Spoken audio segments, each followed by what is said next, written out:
할렐루야. 오늘도 수요일 가운데 나오신 우리 성도님들을 예수님의 이름으로 환영하고 축복합니다. 우리 예배를 위해서 한번 같이 기도할 때에 아버지 하나님, 오늘도 잠언의 말씀을 통하여 하나님이 주시는 참된 지혜를 우리의 삶 가운데 온전히 새기는 믿음의 시간 되게 해달라고 기도하여 주시고, 찬양을 통하여 우리의 마음을 열어주시고, 그로 인하여서 하나님의 은혜를 마음껏 누리고 돌아가는 믿음의 시간 되게 해달라고 우리 시간을 같이 주님을 한번 부르고 기도하도록 하겠습니다. 주여, 사랑해 주님 감사합니다. 오늘 우리를 사랑하여 주시고 주 앞에 나와 예배할 수 있는 복된 인생 되게 하시니 감사합니다. 아버지 하나님, 이 수요일 저녁 주의 말씀 듣기 위하여 주의 전으로 나왔습니다. 아버지 하나님, 세상의 지혜가 아닌 하나님의 지혜로 말미암아 아버지 우리의 삶을 믿음 안에서 살아낼 수 있도록 아버지 시간 은혜를 도하여 주옵소서. 찬양을 통하여 우리의 마음의 문을 열어주시옵고, 그로 말미암아 하나님이 예비하신 온전한 은혜를 믿음으로 누리고 돌아갈 수 있는 복된 시간 될 수 있도록 이 시간 축복하여 주옵소서. 주께서 이 시간 함께 하심을 믿사오며 예수님의 이름으로 기도하옵나이다. 아멘. 우리 시간 예수님을 힘입어 같이 찬송하며 나가도록 하겠습니다.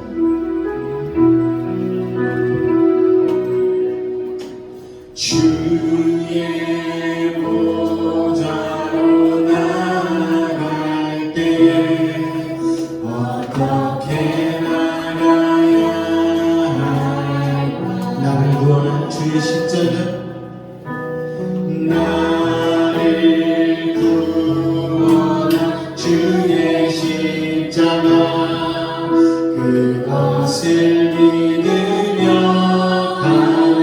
다시 한번 고백합니다. 주의 보좌로 나갈 때에, 주의 보좌로 나갈 때에 나 여전히 부족하다.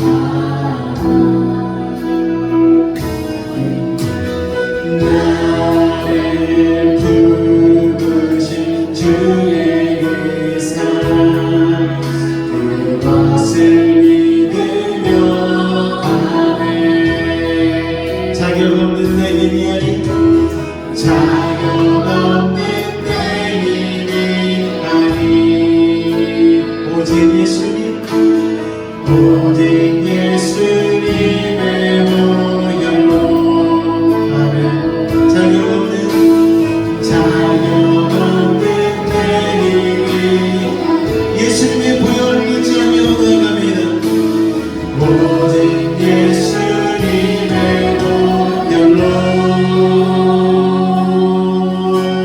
십자가의 보혈, 십자가의 보혈,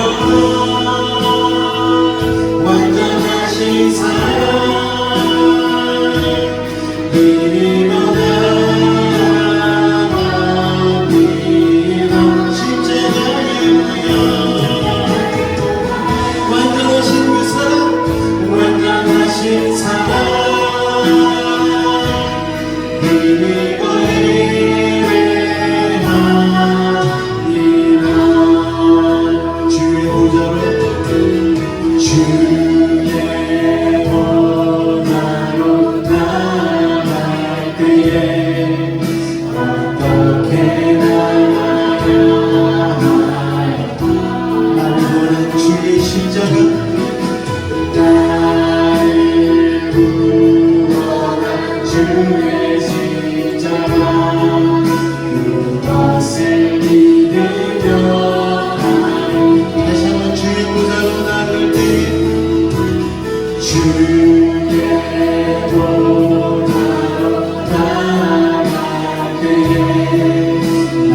여전히 부족하다. 나를 부르신 주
십자가에 오면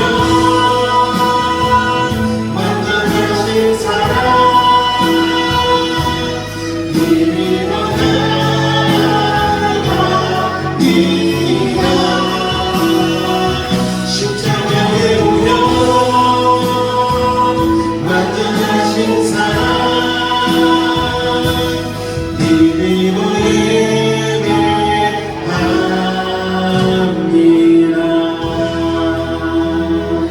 할렐루야. 오늘도 보혈의 공로 온전히 의지함으로 주님 앞에 나아가기를 소망합니다. 나보다 나를 더 잘하시는 주님께서 오늘 우리에게 합당한 은혜로 함께 하실 줄로 믿습니다. 나를 잘하시는 주님,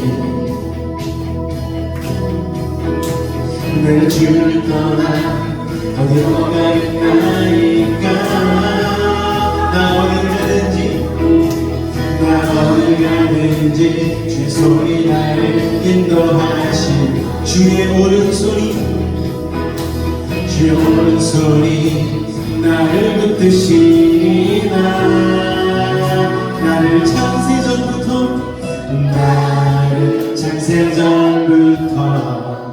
계획하시고 지금까지 인도하시네. 하나님이여 주의 생각이 어찌 그리 고배로우신지요.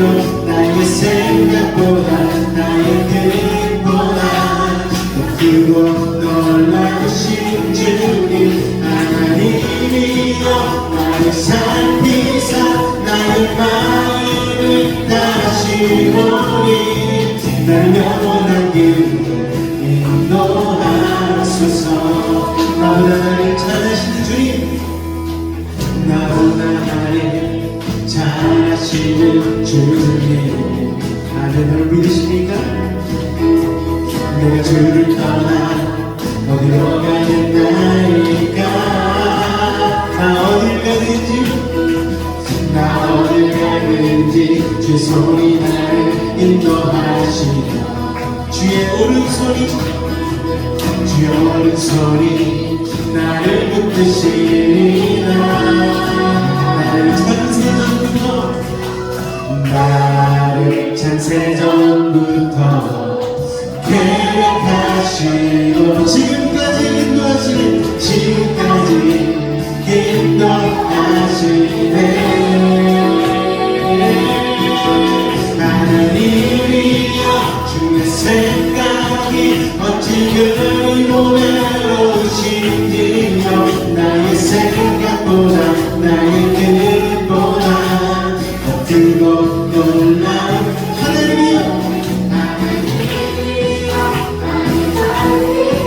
나의 마음을 다시오리.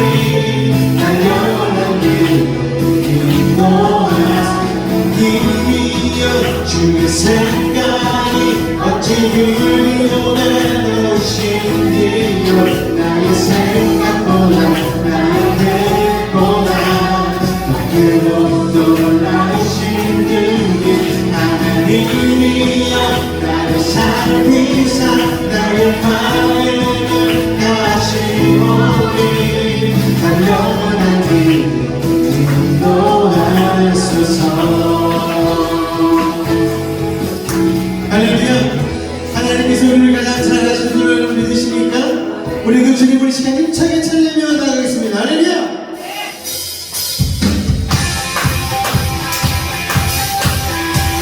우리가 힘차게 주님을 찬양합니다. 할렐루야.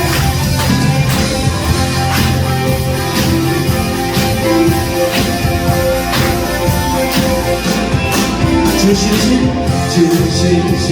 다시 놀라워. 죄인의 마음들 죄인의 마음을 은혜하네. 자비의 물가로 빛보라시. 그 무엇도 얻지 못해 그 무엇도 믿지 못해. 주여 나서서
주께서 자녀를 진실한 주님의 우리 한번 더 고백할까요?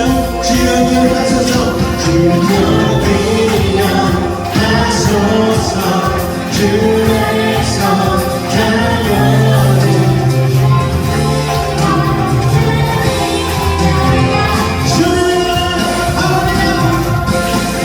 주님의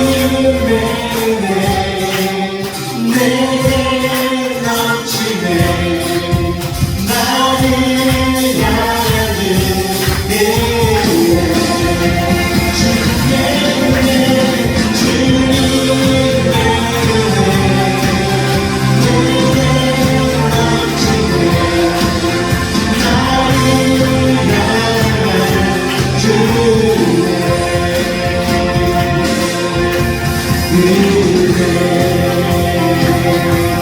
오늘도 우리 주님이 놀라는 데가 우리 삶 가운데 차고 넘칠 수가 없습니다. 우리 주님께 영광의 말씀이 있습니다. 할렐루야. 우리 같이 모여 찬송으로 우리 주 앞에 나가겠습니다.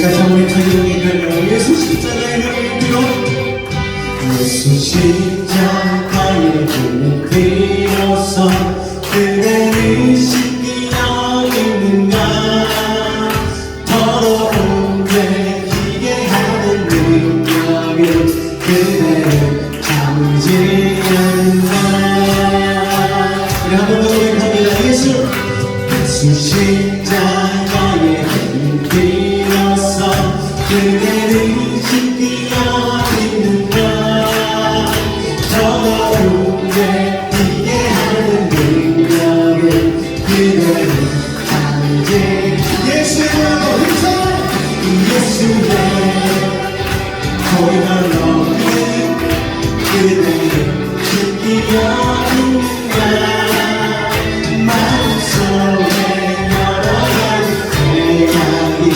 깨끗이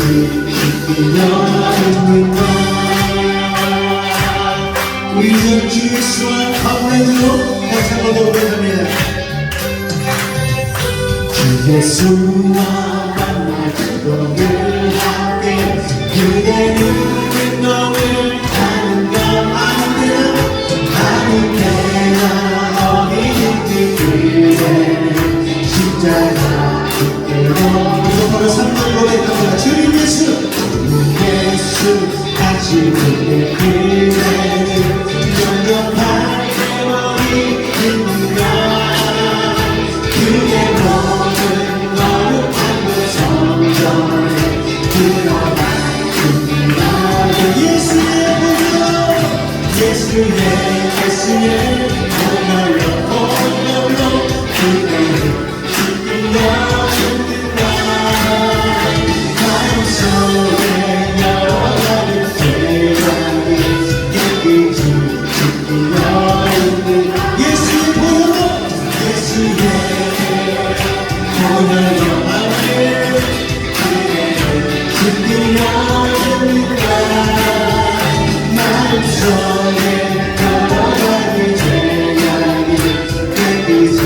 씻기려 오늘 우리의 모든 죄에 넘어진 죄를 우리 주님 앞에 다 내려놓고 죄를 가지고 사는 보혈로 우리 영원한 것이 깨끗하는 믿음의 시간이 되기를 바랍니다. 할렐루야.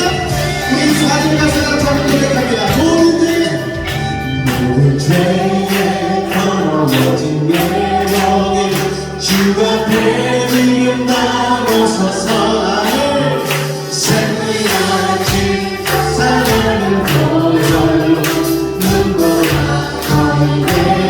주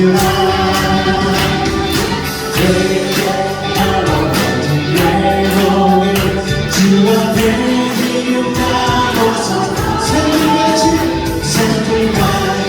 솟아나는 보라 눈보라 나에게 믿음으로 고백합니다. 예수의 보혈로 아멘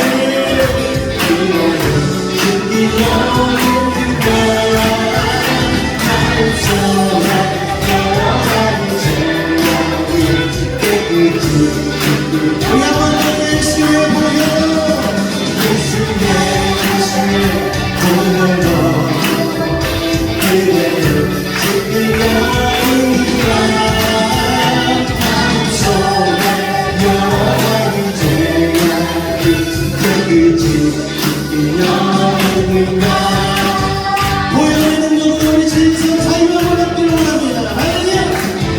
같이 고백할까요? 죄에서 자유를 죄에서 자유를 얻게 보혈의 능력 주의 보혈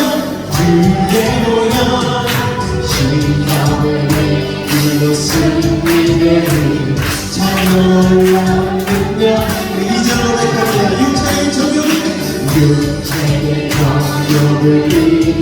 보혈의 능력 주의 보혈 이절로 고백합니다.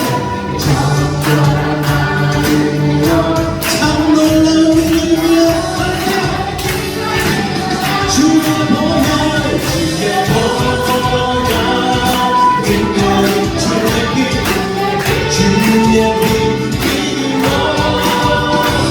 주의 보혈 능력이여 내 우리 주 앞이 우리 살던 눈보다 너희에게 눈보다 너희를 밝히는 것 보혈의 것 주의 부정한 모든 것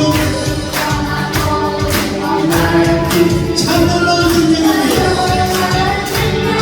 믿음으로 주의 보혈 주의 보혈 능력의 것 주의 피의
날마다 우리가 숨쉬는 순간마다 주님의 놀라운 은혜로 주님께서 우리를 함께 하실 줄로 믿습니다. 우리 찬양 같이 고백하며 우리 주님 앞에 마음을 모으고 나가도록 하겠습니다.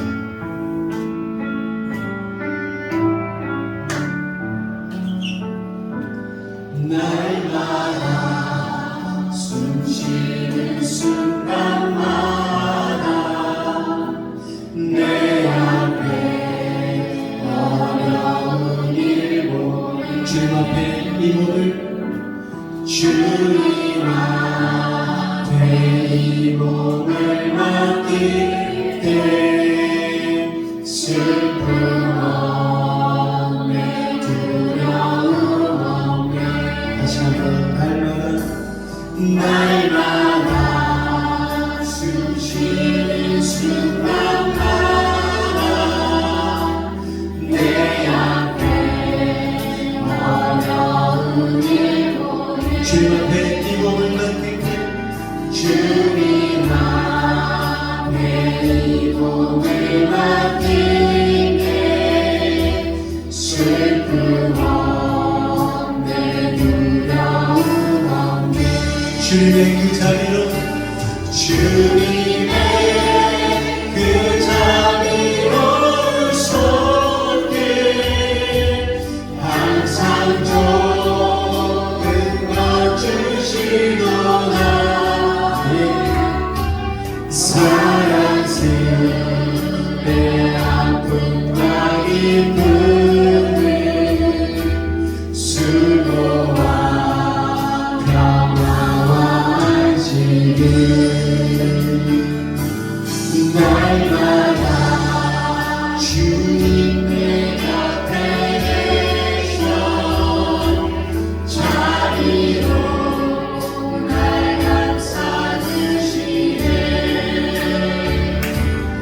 주님 앞에 이 몸을 맡길 때 힘드신 내게로 앉은 어린 나를 품에 두시사 어린 나를 품에 안으시사 항상 평안함 주시도다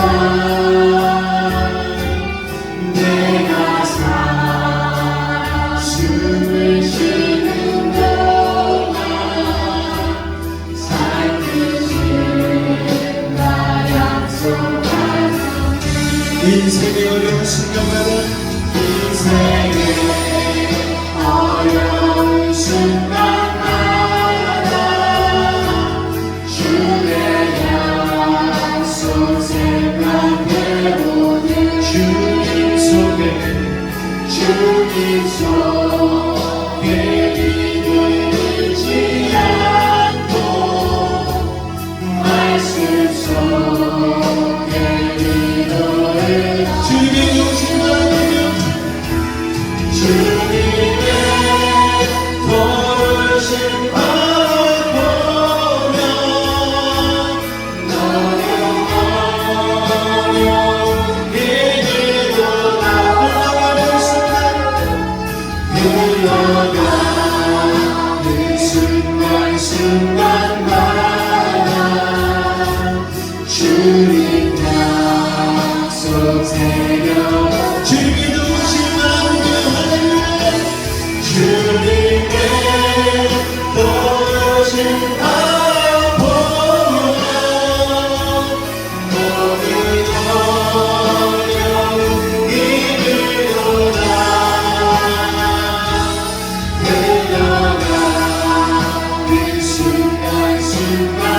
순간마다 주님 약속 새겨보니 흘러가는 순간 흘러가는 순간순간마다 주님 약속 새겨봅니다.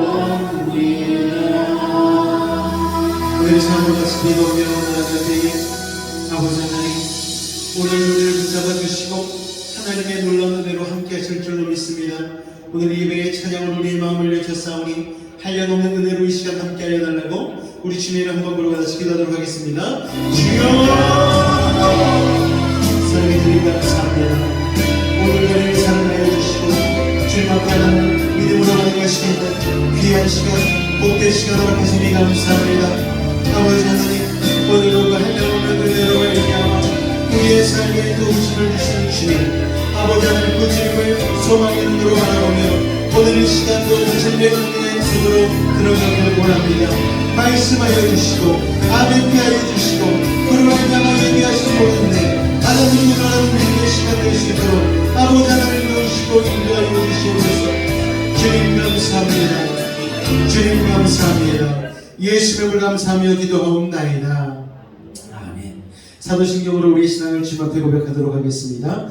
나는 전능하신 아버지 하나님 천지의 창조주를 믿습니다. 나는 그의 유일하신 아들 우리 주 예수 그리스도를 믿습니다. 그는 성령으로 잉태되어 동정녀 마리아에게서 나시고 본디오 빌라도에게 고난을 받아 십자가에 못 박혀 죽으시고 장사된 지 사흘 만에 죽은 자 가운데서 다시 살아나셨으며 하늘에 오르시어 전능하신 아버지 하나님 우편에 앉아 계시다가 거기로부터 살아있는 자와 죽은 자를 심판하러 오십니다. 나는 성령을 믿으며 거룩한 공교회와 성도의 교제와 죄를 용서받는 것과 몸의 부활과 영생을 믿습니다. 아멘. 할렐루야. 이제 태풍이 흰남노가 지나가고 그래도 여수 쪽에는 그렇게 큰 피해는 없었던 것 같은데 참 가슴 아픈 일들을 포항 쪽에 지하주차장 차를 이렇게 빼러 갔다가 죽음으로 발견된 분들의 이야기와 그 소식을 듣고서 참 마음이 아픈 것 같습니다. 예전 태풍처럼 피해가 많은 것은 아니지만 그렇게 인명 피해가 나니까 참 국민적으로도 이게 비극이 되어지고 마음이 아픈 것 같아서 안타깝고 또 이제 이야기의 사연이 이제 기사들을 통해서 이제 밝혀지지 않습니까? 엄마가 혼자 차 빼러 갔는데 중학생 아들이 엄마 혼자 가게 안 한다고 따라갔는데 엄마는 살고 아들은 죽고 이런 일들을 얘기를 들으니까 야 정말 이 죽음이라는 게 우리가 생각하는 처럼 그렇게 순서대로 오는 것도 아니고 우리가 예상한 시간에만 갈 수 있는 것도 아니고 그렇다는 생각을 하게 되더라고요. 그러면서 한 목사님의 말씀을 듣는데 모멘토 모리라는 제목을 가지고 설교를 하시는데 우리가 늘 죽음을 기억하며 살아야 된다는 얘기예요. 죽음을 기억하고 살아야지 우리가 헛된 것에 집중하지 않고 정말 바라봐야 될 것들을 바라보며 살 수 있는 것이 아닐까 그런 내용으로 설교를 하시는 것을 들으시면서 야 정말 죽음이라는 게 당장 나에게 닥칠 수도 있고 내 주변 사람에게도 일어날 수 있는 일들이구나라는 것들을 생각하게 되면서 더 믿음 생활을 잘해야 되겠다라는 생각을 하게 되어지고 또 아침마다 요새 아브라함 이야기를 계속 나누고 있는데 아브라함도 지금 이 추상미 배우처럼 어떻게 보면 남자 우울증을 겪었던 분인 것 같기도 해요. 믿음의 조상이라고 하지만 계속해서 아내 사라를 애굽에서 뺏기고 그리고 그랄 땅에서 또 한 번 더 뺏기고 이런 상황들을 보면서 정말 쉽지 않은 인생을 살았고 우울한 인생을 살았던 그 아브라함 부족한 아브라함인데도 불구하고 하나님께서는 적극적으로 개입하여 주셔서 그 삶을 다시 살 수 있는 그리고 예수님의 족보를 완성시킬 수 있는 그러한 상황으로 만들어 가시는 인도하시는 상황들을 보면서 하나님도 우리에게 저렇게 역사하시겠구나. 우리가 아브라함처럼 부족하고 연약하지만 오늘도 그 부족함과 연약함 가운데 하나님 적극적으로 개입해 주셔서 우리의 삶을 붙잡아 주시고 인도하시겠구나 라는 생각을 하게 되었습니다. 할렐루야. 오늘 여러분의 삶도 하나님이 개입하여 주시고 인도하심을 믿으시면 아멘. 오늘 그 하나님께서 오늘 잠언 말씀을 통하여 우리를 새롭게 하실 줄로 믿습니다. 오늘 나눌 말씀은요 잠언 10장 26절에서 29절까지의 말씀인데요 다같이 한 목소리로 합독하도록 하겠습니다. 시작. 게으른 자는 그 부리는 사람에게 마치 이의 식초 같고 눈의 연기 같으니라. 여호와를 경외하면 장수하느니라. 그러나 악인의 수명은 짧아지느니라. 의인의 소망은 즐거움을 이루어도 악인의 소망은 끊어지느니라. 여호와의 도가 정직한 자에게는 산성이요 행악하는 자에게는 멸망이니라. 아멘. 계속해서 잠언을 공부하고 있습니다. 잠언을 얘기하다 보니 마치 부모님이 어린아이에게 삶의 가장 기본적이고 기초적인 것을 가르쳐주는 것 같은 느낌이 들 때가 있어요. 로버트 풀금이라는 작가가 이런 책을 썼습니다. 내가 정말 알아야 할 모든 것은 어디서 배웠다? 유치원에서 배웠다. 본인이 인생을 살아보니까 내 인생에 정말 많은 것들을 배우고 지식을 쌓고 경험을 쌓고 했는데 정말 중요한 삶의 기본 진리, 내 삶을 버텨주고 내 삶을 이끌어가는 가장 기본적인 것들은 내가 유치원에서 배운 것들이더라. 그러니까 그게 얼마나 기본적인 것들이겠습니까? 뭐 예를 들자면 이런 거죠. 거짓말하지 말아라. 거짓말하면 못 써. 게으르면 안 돼. 부지런해야 돼. 뭐 이런 식의 내용들 아니겠습니까? 정말 기본적인 내용들이죠. 이게 뭐 유치원생들에게나 이렇게 기본적으로 가르치는 건 아니겠습니까? 횡단보도 건널 때 손 들고 좌우를 살피고 건너야 돼. 뭐 이런 식의 가르침들이겠죠. 그런데 이 잠언이 그렇게 느껴지는 이유는 우리가 이 기본적인 것들을 그렇게 지키지 못하며 살 정도로 삶의 기초가 너무나 약한 상태에서 우리의 삶을 유지하고 있지 않나 그런 생각을 하게 되는 것이죠. 여러분. 그래서 유치원생에게 하는 말 같지만 이 잠언이 참 우리에게도 귀한 말씀이 되겠구나 라는 생각이 들어서 이 말씀을 기본적인 것이지만 같이 좀 짚고 넘어가는 것이 우리의 삶에 유익이 되겠구나 라는 깨달음을 얻게 되어집니다. 오늘 하나님이 우리에게 가르쳐주신 지혜의 말씀은요, 지난번에도 한번 좀 다뤘던 말씀인데 바로 첫 번째는 게으름에 관한 부분입니다. 게으름은요, 꾀부리는 것, 요령 피우는 것이라고 할 수가 있죠. 지혜는 뭡니까? 그럼 성실하게 땀 흘리는 것, 그리고 정직하게 사는 것이죠. 이런 얘기들에 대해서 좀 나눠보려고 합니다.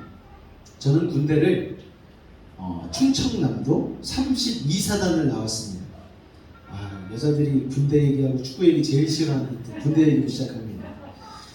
군화 때는 이제 군부대 안에서 사단 직할에 속해 있어서 본부대 안에 같이 이렇게 막사를 가지고 생활을 합니다. 그래서 쉬는 날이면은 이렇게 주말이면은 이렇게 전화가 와요. 본부대로 청소하라고. 어디를 청소해야 되느냐? 본부대는 사단 직할이기 때문에 사단장 관사를 청소해야 된다라고 이렇게 연락이 옵니다. 그래서 이제 사단장 관사를 가면은요, 이게 우리 집 앞마당 같은 그런 게 아니에요. 엄청 넓어요. 뭔 사단장이 100명이 사는 것도 아닌데 하여튼 엄청 넓습니다. 그래서 그 앞마당을 정리하는 일을 이렇게 시키는데 뭐 청소하고 쓸고 하는 일들이죠. 이게 제법 여러 사람이 가도 쉽게 끝나지 않을 정도로 힘듭니다. 게다가 이 한여름에는요, 정말 움직이기도 싫은 이때에 편안하게 막사에서 쉬고 있는 이때에 청소하라고 연락이 오면은 막 짜증이 날 정도로 쉽지 않아요. 그런데 이제 저는 쫄병이니까, 밑에 이제 후임이니까 대나무 빗자루를 들고 이렇게 열심히 쓸지 않습니까? 그러면 이렇게 옆에서 지켜보던 선임이 저를 위한답시고 갑자기 빗자루를 뺐더니 빗자루 그 대나무 자리에서 하나를 뽑아요. 그래가지고서 뭐 이렇게 마당을 무식하게 쓸어, 잘 봐, 이렇게 하는 거야. 그러면서 눈에 보이는 휴지들을 일단 큰 걸 주어요. 왜냐면 휴지들이 보이면 안 되니까. 그리고 나서 이 빗자루 뽑은 걸 가지고 이렇게 슥슥슥 하면서 지나갑니다. 그러면 어떤 느낌이 나냐면 빗질을 열심히 하는 느낌이 나잖아요. 그리고 나서 물조리로 이렇게 물을 한번 싹 뿌려줘요. 그러면은 물 청소까지 한 것처럼, 그러니까 청소를 한 것처럼 깨끗한 것처럼 보이는 거죠. 실상은 그대로인데 눈에 볼 때만 깨끗하게 보이는 거예요. 그리고 나서 이제 선임이 얘기하는 거예요. 이렇게 청소하면 되지 뭘 그렇게 무식하게 고지식하게 청소를 해. 이렇게 얘기를 하는 거예요. 자, 이게 바로 세상이 가르쳐주는 꾀와 요령 아니겠습니까? 땀 흘리지 않고 적당히 대충 이렇게 눈속임하면서 사는 것을 가르치는데 이거는 세상이 볼 때는 지혜라고도 요령이라고도 꾀라고 할 수 있겠지만 이거는 하나님을 믿는 우리 입장에서는요 어리석은 일이라고 할 수가 있죠. 여러분, 저도 이제 악기를 하다 보니까 악기를 이렇게 가르칠 때가 있어요. 그러다 보면 아이들이 꾀와 요령이 있습니다. 그래서 자기네들 나름대로 했다고 해요. 그런데 가르치는 선생의 입장에서는 얘가 10번을 쳐라고 했을 때 한 번만 쳤는지 두 번만 치고 왔는지가 정확하게 판단이 되어집니다.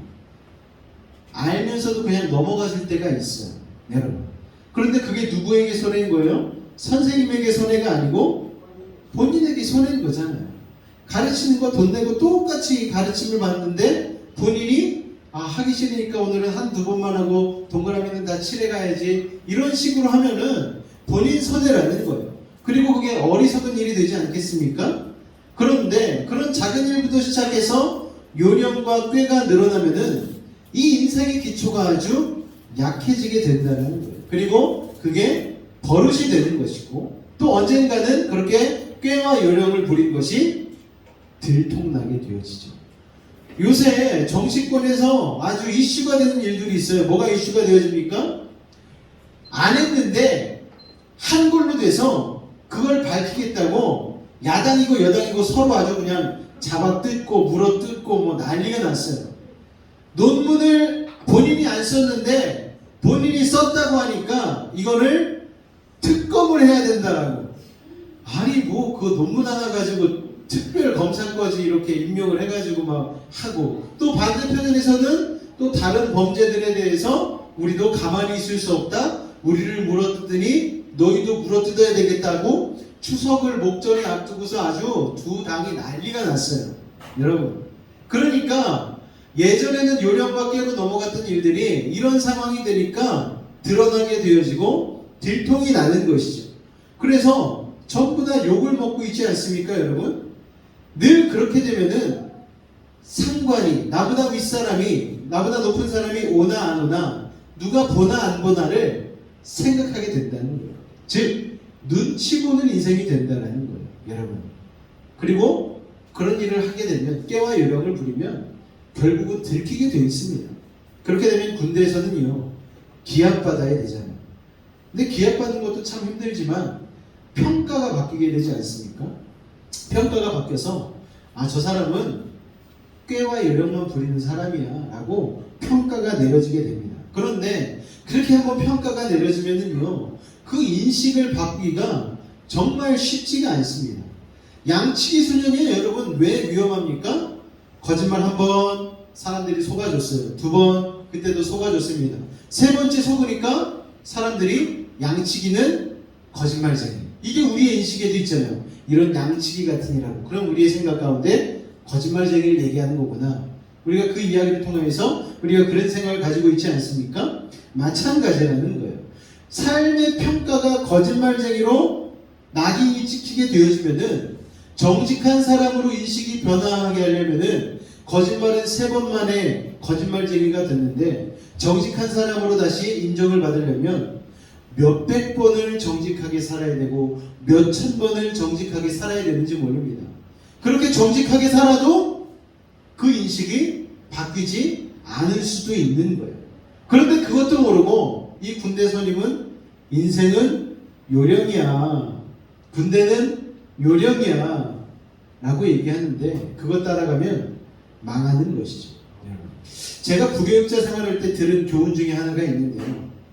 이력서는 종이에다가 쓰는 게 아닙니다. 라는 얘기를 들은 적이 있어요. 이게 무슨 말입니까?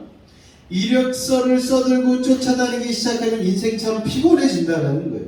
이력서는 글로 쓰는 게 아니고 몸으로 삶으로 써야 된다라고 이야기를 들었어요. 그러니까 사람의 입소문을 통하여서 이 사람이 성실한 사람이고 이 사람이 좋은 사람이다라는 것을 알려야 된다는 것이죠. 그러니까 다른 교회에 지원을 할 때 부교육자들은 이 추천서를 써주지 않습니까? 그러니까 다른 이력서의 내용도 참 중요하지만 꼭 전 교회에 전화를 해서 물어봐요. 이 목사님이 이 전도사님이 어떠한 사역 자세를 가지고 사역을 하셨었는지 이거를 꼭 물어봅니다. 그러면은요, 뭐 다 드러나게 돼 있잖아요. 아, 그냥 이런 사람이니까 그냥 적당히 쓰세요. 이런 사람이 되면 안 되잖아요. 그래도 다행히도 저는 성실하게 꾀부리지 않고 요령 부리지 않고 정말 충성했습니다. 뭐 설교 준비도 정말 열심히 하고 신방도 열심히 다니고 또 어떤 교회에서는 남자 교역자가 저 한 사람밖에 없었는데 그러다 보니 이런저런 굳은 일을 참 많이 하게 되었지만 불평하지 않고 최선을 다했습니다. 그렇게 충성되게 일하다 보니 거기에 계시는 성도님들도 저를 좀 좋게 봐주셨던 것 같아요. 그리고 열심히 한 그 모든 충성과 사역의 흔적은 지금 제 마음과 몸에 고스란히 새겨져 있죠. 그래서 설교 준비를 할 때 늘 성경을 펴고 묵상을 하면서 준비를 하는데 시간적으로는 설교 준비가 약 하루 정도 걸립니다. 뭐 작성하고 뭐 그러는데 하루 정도가 걸리거든요. 그런데 그렇게 준비되는 설교는 사실 하루만 걸리는 게 아니죠. 어떻게 된 겁니까?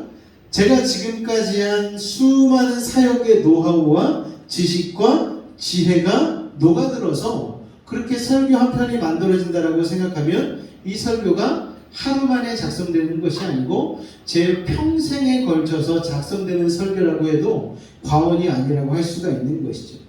그러니까 그렇게 크지 않은 교회에서 사역을 하다 보니 또 교역자의 본래 일도 있지만 다른 일들도 이제 필요에 의해서 배우게 되지 않습니까? 제가 현수막 이런 거 막 다 디자인을 하잖아요. 이거 원래 교육자들은 안 하는 일이거든요. 근데 교회가 쬐그맣다 보니까 이것도 막 프로그램을 막 배워가지고 막 하라고 막 압박이 들어와서 막 하게 되어지고 또 교회 학교 아이들 대상으로 사역을 하다 보니까 아이들을 좀 효과적으로 다룰 수 있는 방법들을 배워야 됩니다. 그래서 레크레이션 자격증도 따고 또 어르신들 대상으로 프로그램을 진행하고 웃음 치료도 해야 되니까 웃음 치료사도 따고 실버 레크레이션 자격증도 따고 뭐 이렇게 그냥 사역을 하다 보니까 이런 것들이 이제 늘어가게 되는 것이죠. 그래서 성실하게 남이 보든 안 보든 성실하게 일하고 사는 일이 얼마나 삶에 큰 축복이 되는지 모릅니다. 남이 보든 안 보든 성실하게 일하는 것, 그게 삶의 지혜라는 거예요. 그렇지, 예찬아? 목사님이 보든 안 보든 목사님의 설교에 집중하는 것. 할렐루야? 자, 예찬 깜짝 놀랐어 지금. 두근두근. 자, 여러분. 또 제가 경기도 광주에서 사역할 때 100명에서 150명 정도의 청년 사역을 한 적이 있습니다. 그 당시 이제 청년들에게 유치원 아이들에게 이야기하듯이 이런저런 것들을 가르쳤죠. 직장에서 일할 때 교회 악보 가지고 가서 복사하지 마라. 꼭 교회에서 찬양 인도하는 청년들이요, 자기 회사 가가지고 복사를 해와요. 하지 말라는 거예요. 왜? 교회 거는 교회에서 해야지 회사에서 하느냐. 그리고 회사에서 일할 때는 회사 일만 해라. 회사에 충성해라. 요령 부리지 말아라. 성실히 땀 흘려 일해라. 그리고 월급 받는 것보다 더 일을 많이 해주어라. 뭐 이런 식의 얘기들을 했습니다. 근데 요새 젊은 사람들 어떻습니까? MZ세대라고 하는 사람들은 칼 출근, 칼 퇴근. 자기 시간만 딱 지나면 퇴근하겠습니다. 자기 선임이 앉아있는데도 그렇게 막 퇴근을 해요.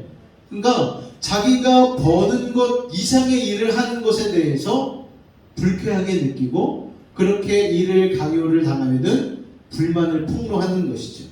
그런데 그렇지 않다는 거예요. 하나님이 주시는 지혜는 그게 아니라는 거예요. 회사 덕 보려고 하지 말고 너를 통해 회사가 덕을 볼 수 있도록 만들어라. 사장이 웃을 수 있게 일해줘라. 네 사장 수지 맞게 해줘라. 하나님을 믿는 사람들이라면 그렇게 해야 되는 게 맞는 것 아니겠습니까? 청년들에게 그렇게 설교를 했어요. 그렇게 가르쳤습니다. 매주마다 잔소리하듯이 그렇게 했어요. 그랬더니 이제 요새 인스타그램, 뭐 카카오 스토리 뭐 이런 걸 통해서 청년들의 프로필에 싹 들어가 보면 그때 가르쳤던 청년들이 지금 열심히 사회에 나와서 일을 하고 있는 것을 좀 살펴보게 되어지는데, 야, 정말 멋지다라고 생각할 정도로 좋은 곳에 들어가서 자신들의 영향력을 발휘하고 살고 있는 모습을 보면서 야, 다행이다. 그래도 내가 뿌린 씨앗이 헛되지 않았구나라는 생각을 하게 되어집니다. 예전에 어떤 한 선교단체가 박스 공장을 세웠던 얘기를 드린 적이 있어요. 그때 들었던 말씀을 잠깐 드리려고 하는데요. 그 박스 공장을 세우고서 이제 일꾼들을 모아야 되는데 선교단체가 세운 박스 공장이니까 이 선교단체가 주로 타겟으로 삼은 사람들이 누구냐면 탈북민이었습니다. 그래서 탈북민들이 처음에 일할 때에 124만 원을 월급으로 주기로 책정을 했습니다. 그런데 그렇고 이렇게 공고를 했는데 탈북민들이 안 오는 거예요. 그래서 왜 탈북민들이 안 오는가 알아봤더니 이 직장을 가지고 있지 않고 그냥 있으면 정부에서 60만 원 정도의 보조금이 나온다는 거예요.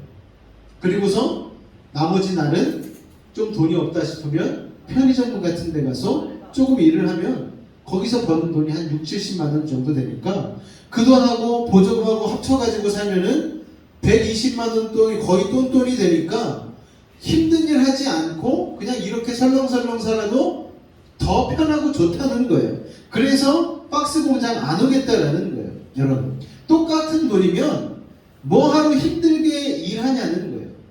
그럴 때 이 선교단체 목사님이 이런 얘기를 해줬습니다.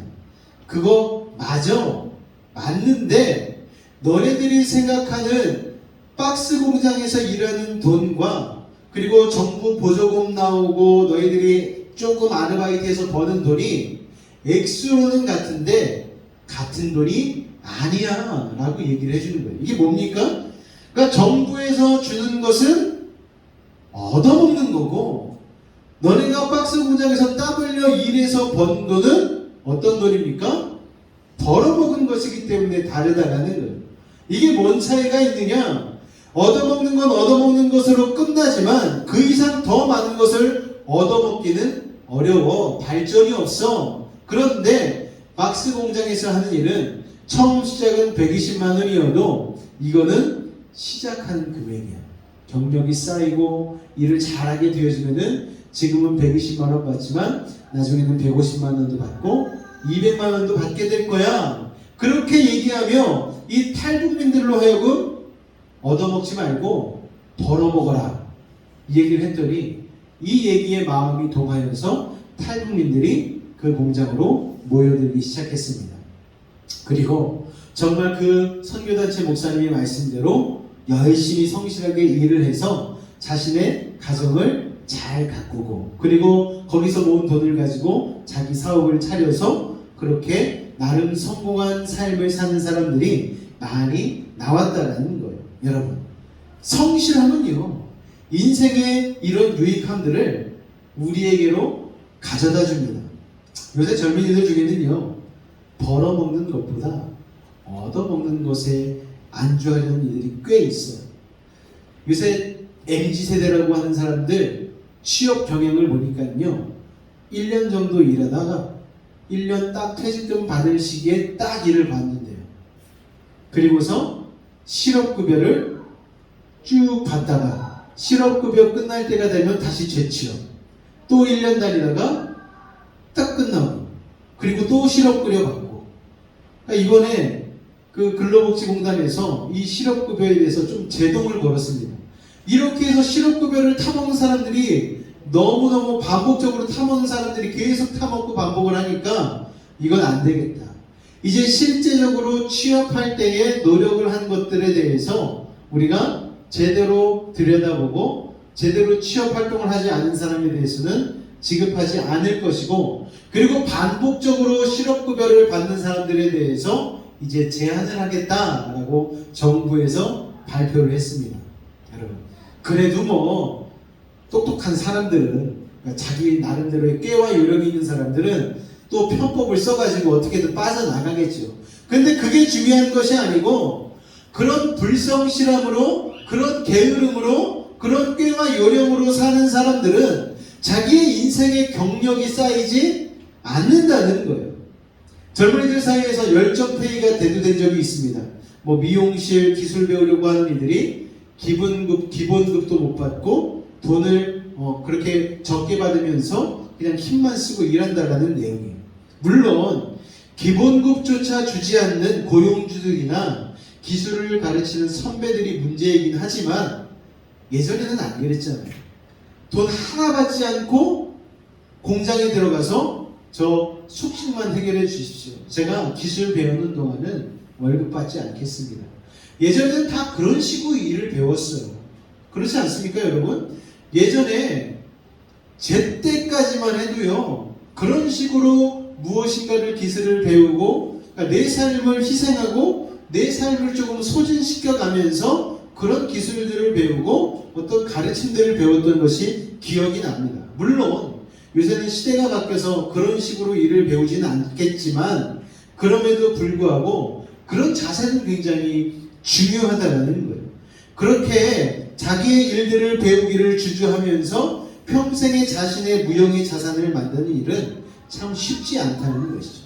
지혜로운 사람이라면 어떤 상황에서도 부정적인 생각을 하며 주저하기보다는 주어진 자신의 일에 대해서 성실함을 가지고 최선을 다하게 되면 주변 사람들로부터 그 성실함을 인정받게 되잖아요. 야, 저 사람 정말 성실한 사람이네. 저 사람 괜찮은 사람이네. 그러면 또 그 일에 대한 노하우가 생기고 결국 사람들이 찾는 사람이 된다는 거예요.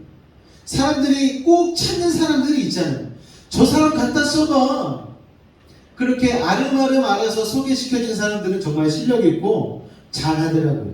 우리가요, 자동차 정비 하나 하려고 해도요, 그냥 가지 않잖아요. 옆 사람에게 물어봅니다. 어디가 잘 고쳐? 거기 정비소 갔더니 야, 진짜 성실하게 잘해주더라. 이 사람의 입소문이요, 정말 무서운 거예요. 그렇게 해서 소문이 나면은 아무리 멀더라도 찾아가게 돼 있다는 거예요, 여러분. 그렇게 해서 사람들이 꼭 필요한 사람, 꼭 찾는 사람이 되면은요, 정말 돈 버는 건 일도 아니게 되는 거예요. 그 정도 숙련된 기술과 노하우를 가지게 되면 내가 골라가면서 일을 할 수 있게 되는 것이죠. 여러분, 저희 아버지가 목수시거든요. 골라가면서 일을 하셔요. 여든이 넘으셨는데 아직도 동네에서 찾는 분들이 있으셔요. 김목수가 좀 해줘.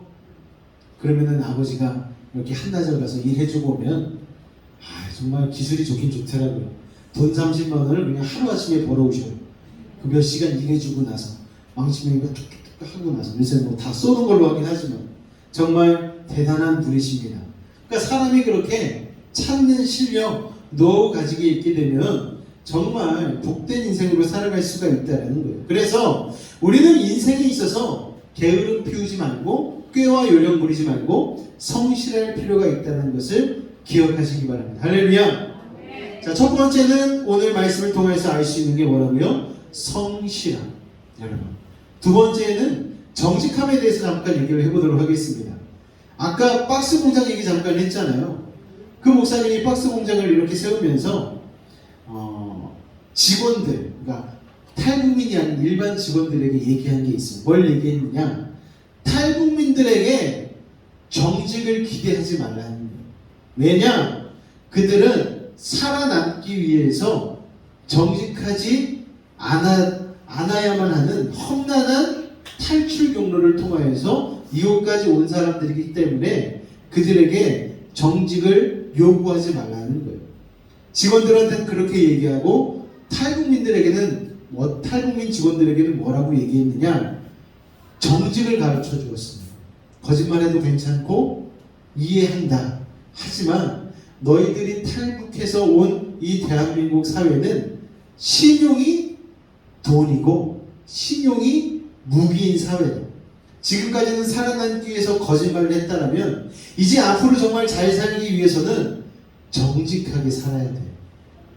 똑바로 살아야 돼. 신용이 낮아지면 아무것도 할 수 없는 땅이 바로 이 대한민국 땅이야 라고 이야기를 했습니다. 여러분, 세상에 지혜가 있고요, 하나님의 지혜가 있습니다. 세상의 지혜는요, 꾀와 요령을 말하고 넓고 편한 길로 가라고 얘기합니다. 남들 다 글로 가니까 글로 가라고 얘기하는 거예요. 그런데 좁은 문으로 가지 않고 넓은 문으로 가면 예수님 뭐라고 말씀하셨습니까? 멸망의 문이라고, 멸망의 길이라고 얘기하셨습니다. 하나님의 길은요, 세상 사람이 볼 때에 어리석어 보여요. 좁아 보여요. 그래서 참 힘들어 보입니다. 그런데 그게 지혜의 길이에요.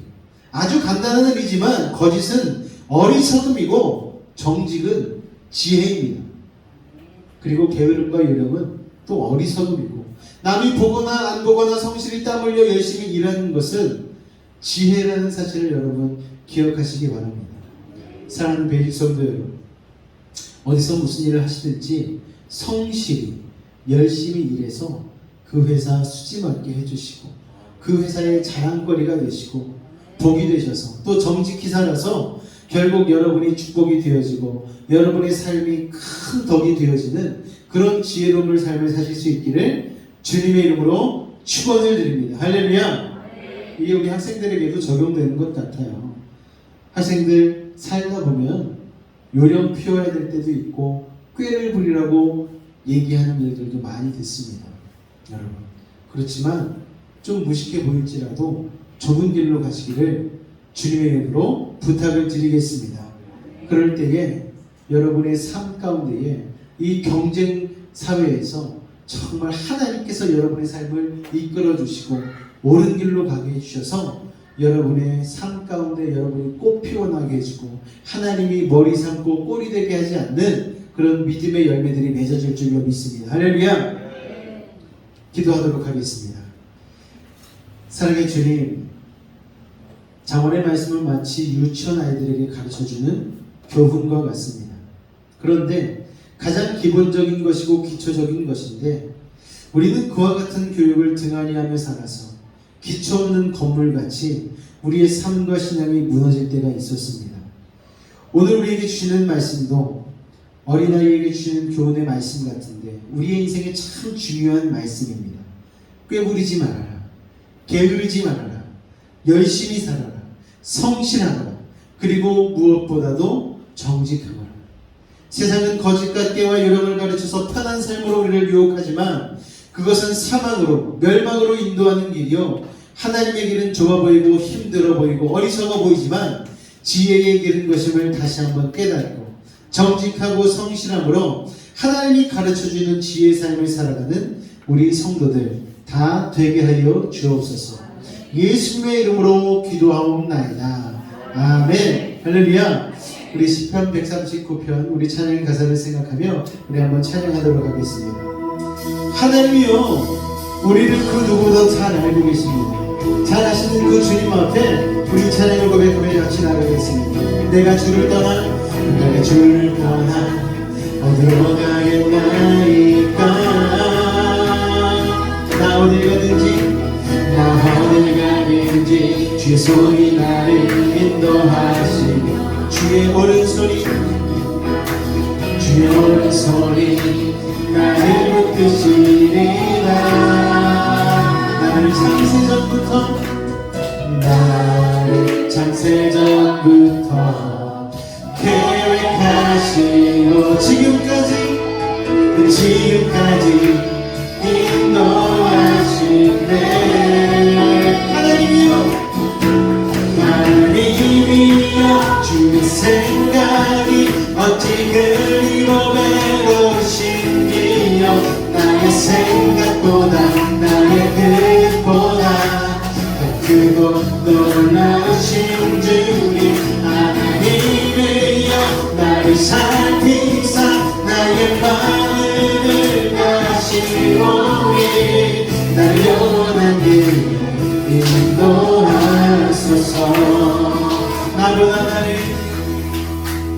나보다 나를 잘 아시는 주님, 내가 주를 떠나 어디로 가겠나이까. 나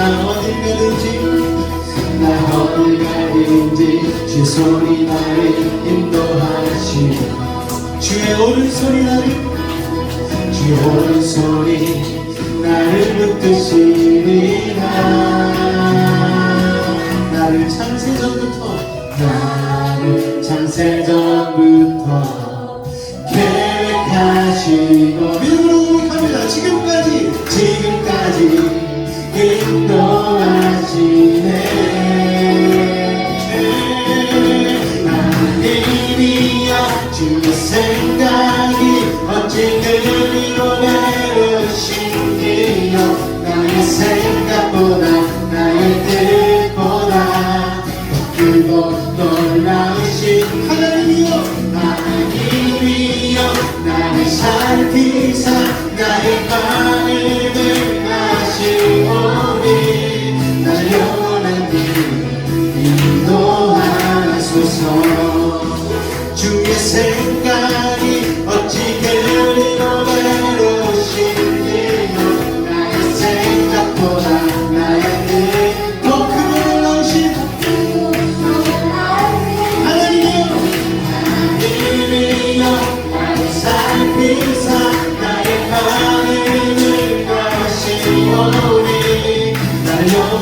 길로 인도하소서. 하나님의 그 생각이 우리의 생각보다 더 크고 기쁨을 여러분 기억하시기 바랍니다. 이 시간 한번 기도하며 나아갈 때에 하나님 우리를 그 영원한 길로 인도하실 때에 오늘 잠언의 말씀과 같이 주의 성실함과 주의 그 뜻 가운데 오늘 행할 수 있는 그 믿음을 달라고 우리 주님의 이름 세 번 간절히 부르고 기도하도록 하겠습니다. 주여 주여 주여. 사랑해 주님 감사합니다. 오늘 우리를 사랑해 주시고 아버지 하나님 우리보다 하나님 더 놀라운 일을 행하시고 아버지 더 큰 생각과 아버지 더 놀라우신 지혜로 말미암아 우리에게 하나님 교훈을 주신 그 하나님의 자본의 말씀을 통하여 다시 한번 우리가 주의 뜻대로 성실하게 살아나가기를 원합니다. 배움을 떨쳐버리고 어떤 상황 가운데서도 성실함을 발휘하게 하여 주시옵소서. 아버지 하나님 세상적인 때와 유령을 내려놓고 하나님 주시는 노력함과 아버지 하나님 신실함으로 우리의 삶을 살아낼 수 있는 믿음의 사람들이 될 수 있도록 아버지 하나님 도우시고 인도하여 주시옵소서. 아버지 세상은 자꾸만 젊은 길로 가라고 얘기합니다. 깨물이라고 얘기하고 연합기로라고 얘기합니다. 그것은 지혜라고 얘기합니다. 그러나 하나님 우리는 오늘 말씀을 통하여 깨닫습니다. 아버지 세상이 우리는 어리석어 보일지라도 하나님의 말씀대로 하나님의 뜻대로 아버지 하나님 정직하게 성실하게 의로 가운데 아버지 우전히 나아갈 때에 하나님께서 우리 삶을 참된 길로 인도해 주시고 좋은 열매를 맺게 주실 줄로 믿습니다. 주님 아버지 하나님 우리가 그런 삶을 살아내므로 하나님께 인정받고 세상 가운데에 결국은 찾을 수밖에 없는 꼭 필요한 사람이 될 수 있도록 주님 도우시고 인도하여 주시옵소서. 주님 감사합니다. 주님 감사합니다. 예수 이름으로 감사하며 기도하옵나이다. 사랑의 주님 감사합니다. 오늘 우리가 주님 앞에 나와 말씀을 들으며 나아갑니다. 아버지 하나님 세상과 다른 방법으로 믿음의 승부를 걸길 원합니다. 꾀와 유령은 내려놓게 하여 주시고 성실함으로 승부를 걸게 하여 주시옵소서. 아버지 하나님 남들 따라 넓은 길로 가는 것이 아니라 아버지 주님을 따라 좁은 길로 갈 수 있는 믿음의 용기를 우리 가운데 더하여 주시옵소서. 남들이 보든 보지 않든지 간에 하나님의 말씀 안에서 우리가 해야 될 일을 묵묵히 해나갈 수 있는 그 성실함과 그 정직함을 우리의 삶 가운데 이뤄낼 수 있도록 주님 인도하여 주옵소서. 지금은 우리 주 예수 그리스도의 은혜와 하나님 아버지의 놀라우신 사랑과 성령의 내주 충만 교통 감화 감동케 하는 역사가 오늘 하나님의 말씀대로 살기로 결단하고 돌아가는 우리 모든 성도들의 삶과 그 직장과 학업과 삶의 모든 걸음 가운데에 늘 함께 하시기를 간절히 축원하옵나이다. 아멘.